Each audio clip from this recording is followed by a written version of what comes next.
সম্পাদক।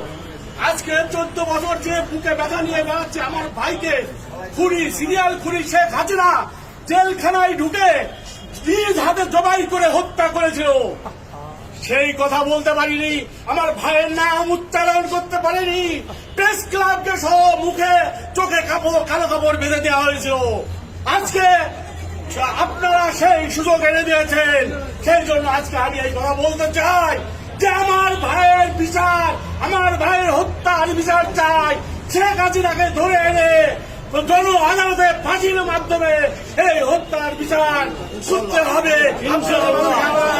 আর আমার ভাইয়ের নামটা আপনারা জানান, আমার ভাই জাতীয় বীর মেজর ফজলুল হুদা, জাতীয় বীর মেজর ফজলুল হুদা, জাতীয় বীর মেজর ফজলুল হুদা। মুক্তির মহান দিবস ঐতিহাসিক 15ই আগস্ট, মুক্তির মহান দিবস ঐতিহাসিক 5ই আগস্ট, 2টা আগস্ট আমরা পেয়েছি। লাল আগস্ট জিন্দাবাদ।